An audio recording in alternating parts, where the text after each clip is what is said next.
Hello students, मैं विशाल गुप्ता आपका teacher. कैसे हो आप सब स्टूडेंट्स? इस वीडियो में मैं आपको क्लास 11th का जो हमारा सब्जेक्ट है बिज़नेस स्टडीज़ का, उसका चैप्टर इंटरनेशनल बिज़नेस स्टार्ट कराने जा रहा हूँ।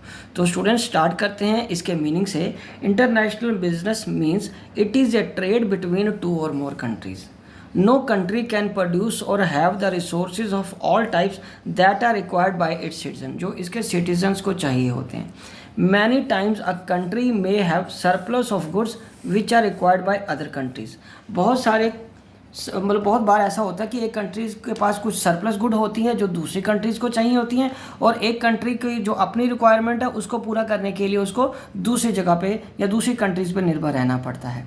सो countries export those goods and services where they are required, ठीक है, and import those goods where services where they which they need to fulfil their requirement. और जहाँ से उनको चाहिए उस कंट्री से मंगवा लेते हैं, और जो उनके पास सरप्लस होता है उसको एक्सपोर्ट कर देते हैं. जो सरप्लस है उसको बाहर बेच देंगे, और जो चाहिए अपने देश में उसको अपने देश में इंपोर्ट कर लेंगे.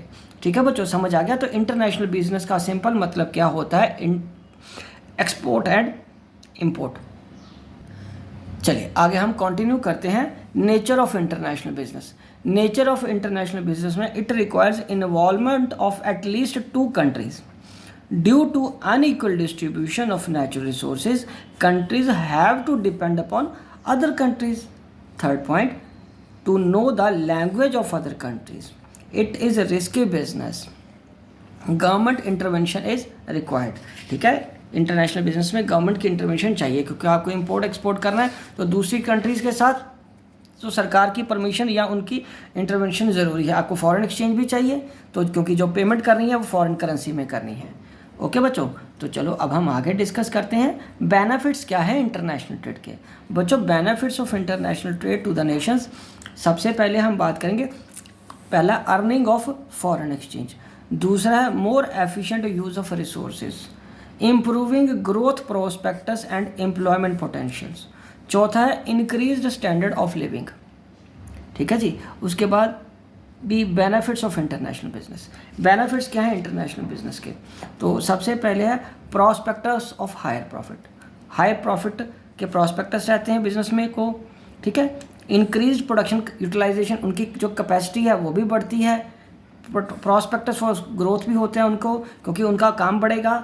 वे out to intense competition in domestic market. अगर डोमेस्टिक मार्केट में आपको कंपटीशन ज़्यादा मिल रहा है तो आप बाहर बेच के अपना सामान बेच के प्रॉफिट अर्न कर सकते हो. इम्प्रूव बिजनेस विजन, तो बिजनेस का विजन भी इम्प्रूव होता है. ठीक है बच्चों, चलो अब हम आगे बढ़ते हैं. अगला क्या है हमारे पास? स्कोप क्या है बिजनेस इंटरनेशनल बिजनेस का. तो बच्चों अगर हम स्कोप की बात करें तो स्कोप में सबसे पहले क्या आ रहा है? It is a trading. So trading includes export and import of goods on international level, which helps to increase the volume of trade in the economy. ठीक है बच्चों. और services, the role of services like banking, IT helps to maintain international relation with other countries strong. तीसरा, manufacturing and marketing. This category includes those business houses which the self manufactured goods. ठीक है बच्चों. और sourcing and marketing. Currently, many of the MNCs are doing this and enjoying the benefits of cheap resources. Global sources for production. Now, necessary material is imported from different countries to keep the cost of production minimum. और उसके बाद 6 क्या है? Foreign investment. Foreign investment किस form में होती है? FDI, foreign direct investment. ठीक है. और दूसरा होता है पोर्टफोलियो में investment. Is increasing the investment in the economies. और ये क्या है? इकोनॉमीज़ में इसकी इन्वेस्टमेंट बढ़ रही है. ठीक है बच्चों, चलिए और अब हम आगे बात करेंगे कि इंपोर्ट ट्रेड क्या होता है. तो बच्चों इंपोर्ट का मतलब ही है दूसरी कंट्री से मंगवाना. और अब हम उसके लिए बात करेंगे कि साथ में उसका प्रोसीजर और डॉक्यूमेंट्स क्या होते हैं. ठीक है. डॉक्यूमेंट्स मैं आपको करवा दूंगा, लेकिन सबसे पहले हम इंपोर्ट ट्रेड का मतलब समझेंगे. ठीक है. और इंपोर्ट का प्रोसीजर समझेंगे. ठीक है जी. तो सबसे पहले हम बात करते हैं इंपोर्ट ट्रेड की. डॉक्यूमेंट मैं आपको अलग से करवाऊंगा, वो इस वीडियो में नहीं आएंगे. ठीक है. इस वीडियो में हम इंपोर्ट ट्रेड का मतलब और प्रोसीजर समझेंगे. डॉक्यूमेंट हम अगली वीडियोस में करेंगे जब मैं आपको एक्सपोर्ट प्रोसीजर भी समझा दूंगा, क्योंकि फिर आपको कंपैरिजन करना भी आसान होगा कि इंपोर्ट के लिए कौन से डॉक्यूमेंट चाहिए और एक्सपोर्ट के लिए कौन से डॉक्यूमेंट चाहिए। ठीक है बच्चों, तो चलिए इंपोर्ट ट्रेड क्या होता है। It refers to purchasing of goods and services from another country and bringing them into one's own country. ठीक है, दूसरी कंट्री से सामान खरीद के अपने देश में लाना। तो बच्चों प्रोसीजर क्या है इंपोर्ट ट्रेड का। पहले आएगा a trade inquiry. When a trader wants to import goods, जब एक ट्रेडर गुड्स को इंपोर्ट करना चाहता है, he makes trade inquiry. First of all he collects the information about the availability of goods of his requirement and the name of the country and the exporter he has to deal with, और उस exporter की detail चाहिए होती है उसको, जिससे उसको deal करना है। After that he contact them and gather information from them about the price of the product, type of the product and terms of the payments। ठीक है बच्चों, चलो सेकंड पॉइंट क्या आ जाएगा, obtaining import license। बच्चों in order to import certain products one requires an import license from the government। For taking license an application is given to the controller of import and exports। along with this application 3 statements are submitted। ठीक है, और उसमें सबसे पहले क्या आएगा, receipt of deposit of licence fees, उसके बाद certificate of income tax department, और तीसरा certificate attested by a chartered accountant giving details of the imported goods, और उसके बाद तीसरा क्या है, obtained foreign exchange. After receiving the import license the importer has to arrange the foreign exchange। after 1991 foreign exchange can easily be obtained from the foreign exchange market। ठीक है बच्चों, placing an indent or order in the order the details like name of the product, type, quantity, price, packing, time of delivery, insurance instructions are mentioned। तो उस वक्त ये सारा कुछ mention होता है। और इंडेंट क्या होते हैं बच्चों, वो 2 तरह के होते हैं, एक होता है ओपन इंडेंट और एक होता है close indent. So information like quantity of the product, type of the product etcetera, rest information is decided by the exporter.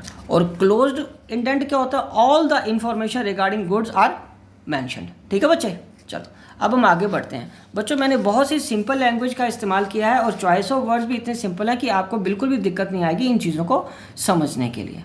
तो बच्चों नेक्स्ट पॉइंट है सेंडिंग लेटर्स ऑफ क्रेडिट, जिसको एलसी बोलते हैं। In international business for the satisfaction of the exporter, exporter की satisfaction के लिए importer sends LC letter of credit to him. LC is issued by the importer's bank। In LC there is a written promise that the importer's bank will accept a bill of exchange of a fixed amount। ठीक है, bill of exchange एक तरह का ये promise होता है importer की तरफ से कि अगर इंपोर्टर पेमेंट नहीं कर पाएगा तो या एक पर्टिकुलर डेट को इंपोर्टर पेमेंट करेगा, नहीं तो उसका बैंक उसके बिहाफ पे पेमेंट करेगा, जिससे एक्सपोर्टर श्योर हो जाता है कि उसके पैसे कहीं मरने वाले नहीं है, उसको पैसा डेफिनेटली मिलेगा। Arrangement and shipment of goods by exporter. ठीक है बच्चों, as soon as the exporter receives the letter of credit from the importer he arranges the goods mentioned in the indent. The exporter appoints a forwarding agent for further proceedings. The forwarding agent arranges the shipment of goods and sends 2 main documents, that is bill of lading and marine insurance policy to the exporter. After receiving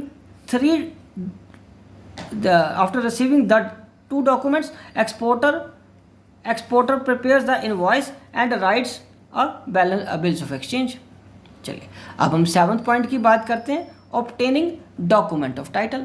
बच्चों document of title क्या होता है, as soon as the importer gets the information about the arrival of the documents in the bank, जैसे ही उसको पता चल जाता है कि उसके डॉक्यूमेंट बैंक्स में आ गए हैं, he makes arrangement for receiving the documents.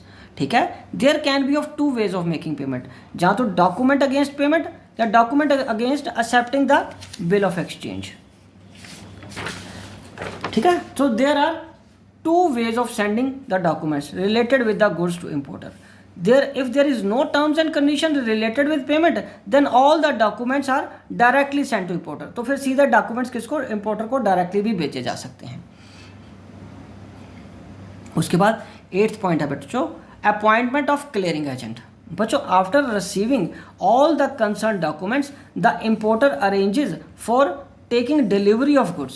The importer, if he wants, can arrange the taking the delivery of the goods by himself, but the appointment of a clearing agent is more appropriate.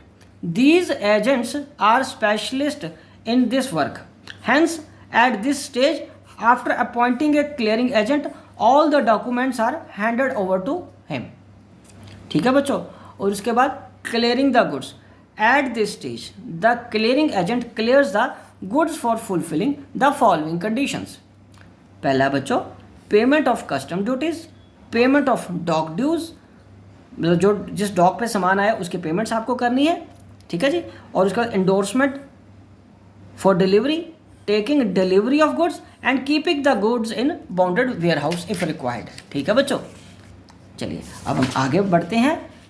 Loading the goods and उसके बाद sale of goods before taking delivery. उस case में क्या करना है जब वो delivery लेने से पहले ही किसी और को बेच चुका है। ये सारी चीज़ें क्लियर होनी चाहिए।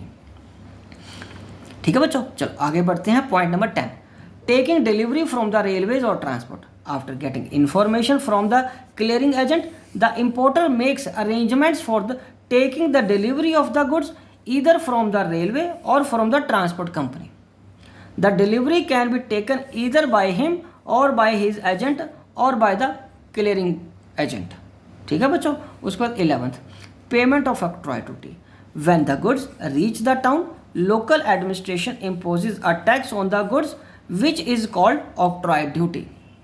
ठीक है बच्चों, some goods are exempted from such octroi duty. Octroi duty वो होती है जो किसी शहर में या एक पर्टिकुलर एरिया में सामान आने पे लोकल एडमिनिस्ट्रेशन चार्जेस लेता है, उसको ऑक्ट्रॉय ड्यूटी बोलते हैं। ठीक है बच्चों, whatever the condition is, after paying the octroi duty the importer can carry goods to his godown. उसके बाद वो अपने गोडाउन में सामान को ला सकता है। ठीक है बच्चों, तो बच्चों इसी के साथ ये इम्पोर्ट वाला टॉपिक यहीं पे कंप्लीट होता है। अगली वीडियो में हम एक्सपोर्ट और उसका प्रोसीजर अंडरस्टैंड करेंगे। आपने यदि मेरे चैनल को सब्सक्राइब नहीं किया हुआ तो आप मेरे चैनल को सब्सक्राइब करके वीडियोस देख लीजिए वहीं से और अपना कोर्स कंप्लीट कर लीजिए। Wishing you good luck.